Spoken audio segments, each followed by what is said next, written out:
আজকের রেসিপি পনিরের রসা বানাবো। পনিরটা কিন্তু মিষ্টির দোকান থেকে কিনে এনেছে, আর আমাদের যখনই পনির খাওয়া হয় মিষ্টির দোকান থেকেই কেনা হয়। এটা একদম খাঁটি দুধের মানে গরুর দুধের ছানার পনির, খেতে কিন্তু দারুণ হয়। তো যখনই আনা হয় ওই মিষ্টির দোকান থেকেই আমাদের নিয়ে আসে। পনিরটা বেশ কেটে ছোটো ছোটো টুকরো টুকরো করে কেটে নেব।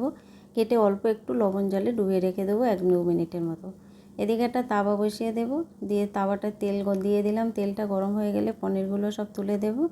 আর পনিরগুলো কিন্তু আমি একেবারেই সব ভেজে নামিয়ে নেব। হাফটা দিয়েছি আর হাফটা বাকি আছে। আর ভেজে কিন্তু আমি নামিয়ে রেখে দেবো। এখানে এই তাওয়ার মধ্যে কিন্তু আলুগুলো আবার লাল লাল করে ভেজে নেব। আলুগুলো কেটে ধুয়ে গুছিয়ে নিয়েছি। এদিকে একটা বাটা পেস্ট মশলা তৈরি করে নিয়েছি। আর এই গরমের দিনে তো শিলপাতায় আর বাটা হচ্ছে না, মিক্সিতেই মশলাগুলো বেশি বাটছি।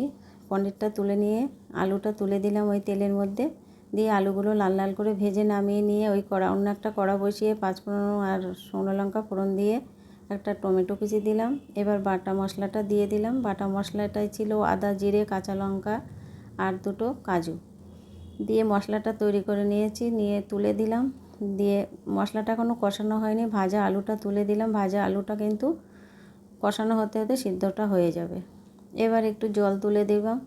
জলটা দিয়ে একটু ঢাকা দিয়ে কিছু সময় রেখে দেবো 2-5 মিনিট। 2-5 মিনিট পরে কিন্তু ফিরে এসেছি। আলুটা কিন্তু একদম সিদ্ধ হয়ে গেছে। এবার আমি ভাজার পনিরগুলো দিয়ে দেবো। পনিরগুলো একটু সিদ্ধ হতে 2-1 মিনিট লাগবে। তারপরে একটু মিষ্টি দিয়ে দেবো, একটু ঘি গরম মশলা দিয়ে নামিয়ে নেব। কেমন হলো রেসিপিটি বন্ধুরা কমেন্টে জানাবে। ভালো লাগলে লাইক কমেন্ট শেয়ার করে দেবে। আর এই পনিরের রসাটা কিন্তু ভাতের সঙ্গেও খাওয়া যায়, আবার রুটি, লুচি, পরোটা যেটা খুশি খেতে পারো। নিরামিষ দিনে এই রেসিপিটা খুব ভালোবেসে সবাই খায়। রান্নাটা আমার রেডি হয়ে গেছে, এবার নামিয়ে নিলাম। দুপুরে ভাতের সঙ্গে খাওয়া হবে, রাত্রিরে রুটির সঙ্গে খাওয়া হবে। কেমন হলো কমেন্টে জানাবে।